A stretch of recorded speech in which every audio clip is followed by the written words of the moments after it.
अस्सलाम वालेकुम दोस्तों, कैसे हैं आप सब लोग? क्या हाल चाल है आप लोगों के?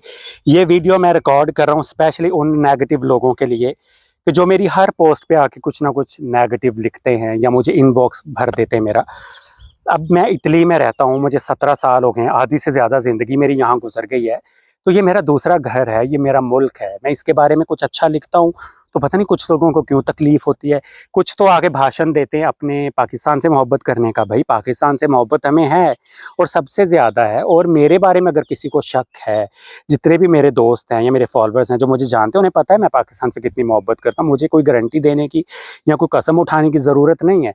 इसका ये मतलब नहीं है कि मैं एक ऐसे मुल्क में जहाँ मैं रहता हूँ, जहाँ मुझे हर तरह की सहूलत है, हुकूक हैं, जहाँ बराबरी की बुनियाद पे मुझे ट्रीट किया जाता है, मेरे पास जॉब है, खाना-पीना है, सब कुछ है, तो उसकी तारीफ़ आप लोगों से बर्दाश्त नहीं होती। और मुझे सबसे ज़्यादा दुःख होता है जब यूएई से लोग जो है कमेंट्स करते हैं। और रिसेंटली तो ये इतना ज़्यादा हो गया कि अब मैं इनबॉक्स के मैसेजेस तो मैं अच्छा नहीं समझता कि मैं किसी के शेयर करूँ, एक प्राइवेसी होती है ज़ाहिर है। लेकिन ये सिलसिला ना रुका तो मैं शेयर करूँगा कि कुछ लोगों ने कहा कमेंट्स किए और हमेशा मतवातर उनके कमेंट्स आते हैं कि यूएई के आगे इटली क्या है? भाई हम तो दुबई में रहते हैं, हम अबू धाबी में रहते हैं, मैं कतर में रहता हूँ, कतर के आगे इटली क्या है? यूरोप क्या है? भई बहुत अच्छी बात है आप यूएई में रहते हो, यूएई बहुत अमीर है, हमें पता है, यूएई डॉलरों में खेल रहा है। लेकिन ना एक चीज़ होती है, क्लास। एक होता है ख़ानदानी नवाब, ख़ानदानी रईस, ख़ानदानी अमीर लोग। उनके उठने में, बैठने में, खाने-पीने, चलने-फिरने में, उनके रहने के हर हर चीज़ में एक सलीका है, एक ठहराव होता है, दिखावा नहीं होता। तो यूरोप जो है ना, ख़ास तौर पे इटली, ये ख़ानदानी नवाब है, ये ख़ानदानी रईस हैं। ये तब के रईस हैं जब यूएई में सिवाय रेत के कुछ नहीं था। तो ऐसा नहीं कि मैं यूएई को अपना नहीं समझता या मुझे नहीं मैं इस चीज़ को एडमायर नहीं करता कि यूएई अमीर हो गया, वहाँ कितनी सहूलतें हैं, कितनी जिद्दत है, कितने उन्होंने स्काई स्क्रैपर्स बना ली, बिल्कुल हैं। लेकिन मुझे ये वही लगता है जैसे एक इंसान नया-नया अमीर होता है ना, नया-नया नवाब बनता है, नया-नया उसके पास पैसा आता है, तो वो उसका घर ही मुकम्मल नहीं होता। कभी ये खिड़की शीशे की लगवा ली, कभी ये सिस्टम लगवा लिया, कभी ये कर लिया, कभी वो कर लिया, उसकी शोबाजियाँ ख़त्म नहीं होती। तो यूएई में ऐसे बेशुमार प्रोजेक्ट्स बनते हैं जिनका होना ना भी होते तो भी कोई मसला नहीं था, वो किसी अच्छी चीज़ के लिए भी पैसा खर्च कर सकते थे, बजाय आपने 100-100 मंजिला इमारतें बनानी, बहुत कुछ और हो सकता था दुनिया में गरीबों के लिए, गरीब मुसलमानों के लिए। अब मैं उस तरफ नहीं जाऊँगा, ऐसा बिल्कुल नहीं कह रहा कि यूएई की जो एक अमीरियत है या जो उनके पास पैसा है उसको मैं डिनाई कर रहा हूँ, बिल्कुल नहीं कर रहा। हो सकता है यूरोप से ज़्यादा पैसा हो, हर चीज़ तो पैसा नहीं होती ना। अब ये चीज़ आपको यूएई में मिलेगी, ये ब्यूटी, ये इटली का कोई आम सा इलाका है, कोई ऐसा नहीं टूरिज़्म वाली इलाके में मैं घूम रहा हूँ, और ये भी अल्लाह ने बनाया है। और यूएई का अगर रेत है तो वो भी अल्लाह ही की क्रिएशन है, ठीक है? तो हर मुल्क की कहने का मतलब ये अपनी खूबसूरती, अपना एक सलीका होता है। ऐसा नहीं होता कि आप कंपेयर करना शुरू कर दें। इटली भई ख़ानदानी नवाब है। इटली का ओढ़ना, बिछोना, पहनना, खाना-पीना, इसकी नेचुरल ब्यूटी, इटली का क्या है जो नहीं मशहूर?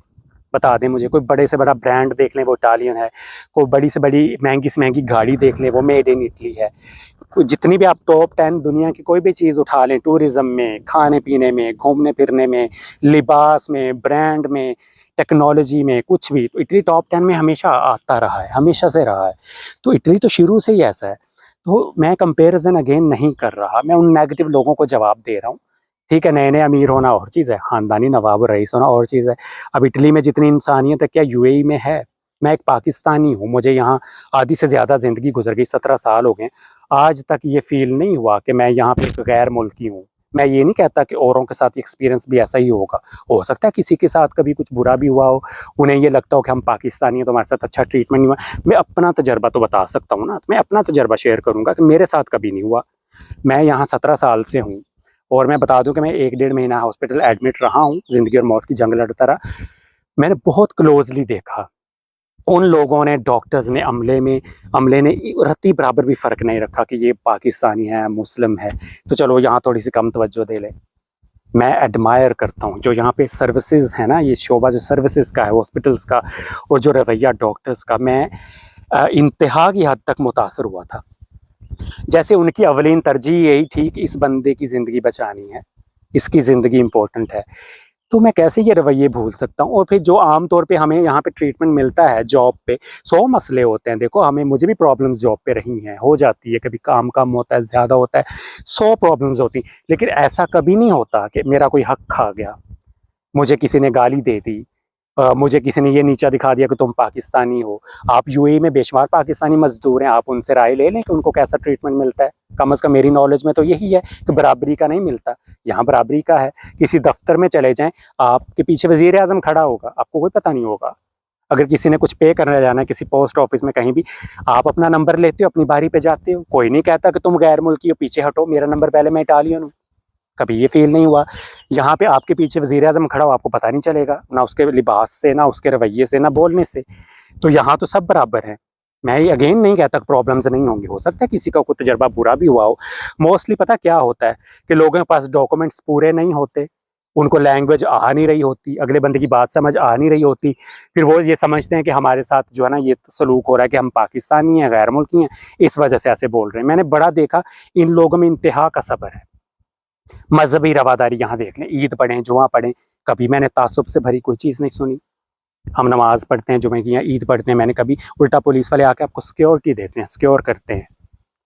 तो ये चीज़ें आप कंपैरिजन करें, लेकिन इस तरह का ना किया करें कि जहाँ पे बनता नहीं है। ठीक है, यूएई बहुत सारी चीज़ों में आगे हो सकता है यूरोप से, मुझे नहीं पता, लेकिन मैं तो वो बात करूँगा बेसिक ह्यूमन राइट्स की, बेसिक फैसिलिटीज़ की, सबको एक ही नज़र से देखने वाली, इंसान को इंसान समझने वाली। तो उसमें तो मुझे इटली और यूएई में बहुत ज़्यादा फ़र्क नज़र आता है जो मैंने सुना है यूएई के बारे में। तो कहने का मकसद यही है कि जहाँ आप रह रहे हो वहाँ की तारीफ़ करो, वहाँ का खाते हो, ये सब करो, लेकिन फिर जो बिला वजह की आपका कोई लेना देना ही अगर नहीं है यूरोप से। और मज़े की बात पता क्या है कि वही लोग अक्सर पूछ रहे होते हैं, भाई इटली का वीज़ा लेना है तो क्या प्रोसेस है। यूएई वाले पूछते हैं, जो यूएई में रह रहे हैं लोग पाकिस्तानी, बड़े बेशुमार मैसेजेस आते हैं। मेरा यही जवाब होता है कि मेरा ये काम नहीं है इन्फॉर्मेशन देना, तो मैं क्यों गलत इन्फॉर्मेशन दूँ। फिर आप आना भी चाहते हो तो ना किया करें ऐसा। इटली मेरा मुल्क है, दूसरा घर है, मैं तो इसके बारे में शेयर करता ही रहूँगा। आपको नहीं पसंद तो आगे बढ़ जाइए, ना लाइक कीजिए। ज़रूरी है हर जगह नेगेटिविटी फैलानी है और अब्यूसिव लैंग्वेज ही यूज़ करनी है। अल्लाह हाफिज़।